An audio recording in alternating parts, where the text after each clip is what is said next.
মাধ্যমিক 2024 পরীক্ষার্থীদের জন্য গুরুত্বপূর্ণ দুটি আপডেট। প্রথমত 2024-এ যারা মাধ্যমিক পরীক্ষা দিবে, যাদের প্রস্তুতি এখনো ভালোভাবে হয়নি, যারা ভাবছো পরীক্ষা হলে দেখা যাবে, মানে এদিক ওদিক করে লিখে দিব, এই ভাবনা এখনই দূর করো, নইলে তুমি বড় ফ্যাসাদে পড়তে পারো।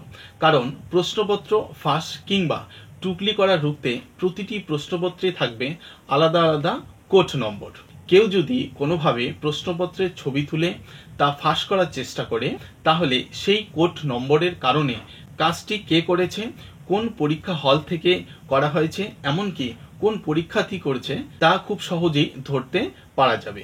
এখনো সময় রয়েছে যথেষ্ট ভালো রেজাল্ট করার, সুতরাং পড়তে থাকো।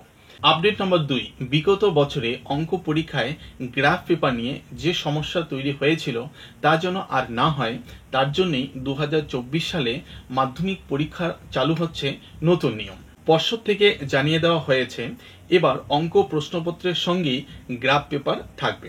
পরীক্ষার্থীরা তা ছিঁড়ে গ্রাফ করে পরীক্ষার খাতায় আটকে দিতে পারবে। পাশাপাশি ইতিহাস এবং ভূগোলেরও মানচিত্রের এবার প্রশ্নপত্রের সঙ্গেই তোমরা পেয়ে যাবে। এতে পরীক্ষার্থীদের অনেকটাই সুবিধা হবে। পরীক্ষার্থীরা সময় অনুযায়ী গ্রাফ বা ম্যাপ পয়েন্টিং করতে পারবে। মাধ্যমিক 2024 বিশেষ আপডেট পেতে চ্যানেলটি সাবস্ক্রাইব করো। দেখা হচ্ছে নেক্সট ভিডিওতে।